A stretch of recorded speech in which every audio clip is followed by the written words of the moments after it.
Ang kaluwalhatian ng Kabanata 4 ng Bhagavad Gita mula sa Padma Purana. Sinabi ni Panginoong Vishnu, "Minamahal kong Lakshmi, ngayon na ilalarawan ko ang kaluwalhatian ng ika-4 na kabanata ng Srimad Bhagavad Gita. Sa tabing ilog ng Ganges ay may isang bayan na tinatawag na Kasi o Banara, kung saan matatagpuan ang templo ni Vishwanath. Doon naninirahan ang isang dakilang banal na lalaki na nagngangalang Bharat. Araw-araw sa labis na debosyon, kanyang binibigkas ang ika-4 na kabanata ng Srimad Bhagavad Gita. Noong una, habang si Bharat ay naglalakbay sa banal na lugar, napadpad siya sa bayang tinatawag na Tapodan upang masilayan ang anyo ng Diyos na si Krishna. Sa kanyang pag-alis sa bayang iyon, nakakita siya ng 2 puno ng bael. Napagpasyahan niyang magpahinga sa lilim ng mga ito. Ginamit niyang unan ang ugat ng isang puno at ang ugat ng isa pa ay para patungan ang kanyang mga paa. Pagkalipas ng ilang araw mula nang siya'y umalis, ang 2 punong iyon ay nagsimulang matuyo. Sa loob lamang ng 5 o 6 na araw, tuluyan na silang nalanta at namatay. Ang 2 kaluluwang nananahan sa loob ng mga punong iyon ay muling isinilang bilang mga anak na babae ng isang napakabanal na Brahmana. Isang araw, nang ang 2 batang babae ay nasa edad na 7 taon gulang na, Hare Krishna, Hare Krishna. Sila ay naglakbay sa banal na lungsod ng Kasi. Sa kanilang paglalakad-lakad, nakita nila si Bharat Maharaj. Nang makita nila siya, agad silang lumuhod sa kanyang paanan at may tamis sa pananalita na nagsabi, "O Maharaj Bharat, dahil sa iyong awa, kami ay napalaya mula sa anyong punong kahoy." Nang marinig ito ni Bharat, siya ay namangha at nagtanong, "Minamahal kong mga anak, kailan at saan ko kayo nakatagpo? At paano ko kayo napalaya mula sa anyong punong kahoy? Mangyari lamang na ikwento ninyo kung paano kayo naging mga puno." Kaya't nagsimulang maglahad ng kwento ang 2 batang babae.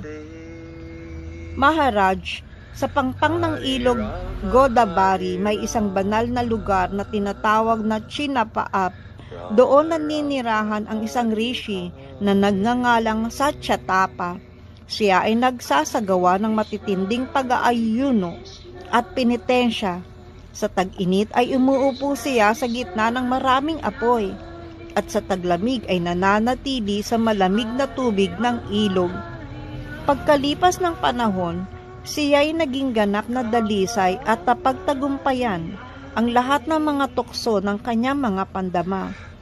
Sa huli, nakamit niya ang banal na paa ng kataas-taasang Diyos, si Panginoong Krishna. Dahil sa kanyang kabanalan, si Brahma ay madalas siyang bisitahin upang tanungin tungkol sa bhakti o devosyonal na paglilingkod sa Diyos.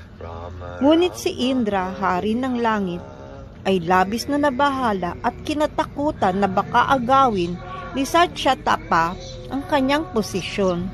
Kaya tinawag niya kami, na noon ay mga apsara o diwata sa langit, at inutusan, "Pumunta kayo at pabagsakin si Satyatapa bago pa niya agawin ang aking trono."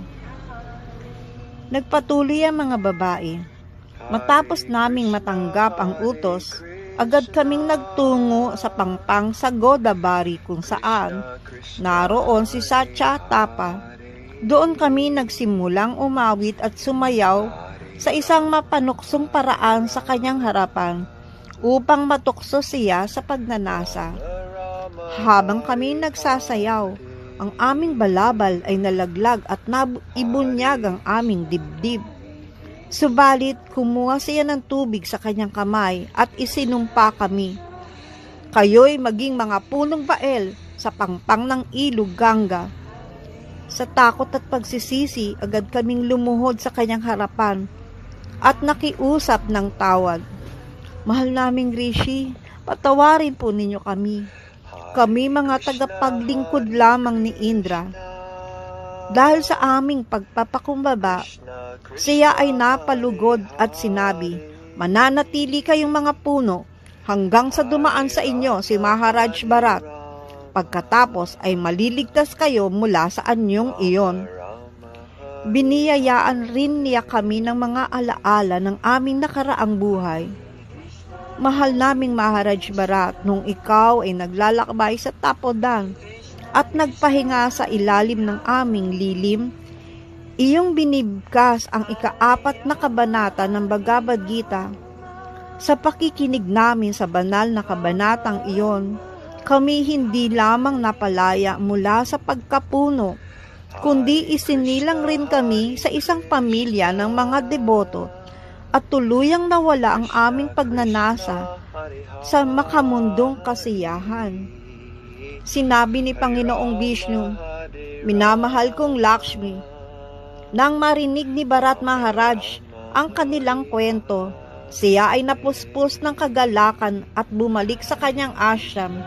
Samantalang ang 2 batang babae sa buong buhay nila ay araw-araw na taimtim na binibigkas ang ika-4 na kabanata ng Srimad Bhagavad Gita at sa gayoy nakamit ang debosyon sa aking banal na mga paa. Haribol.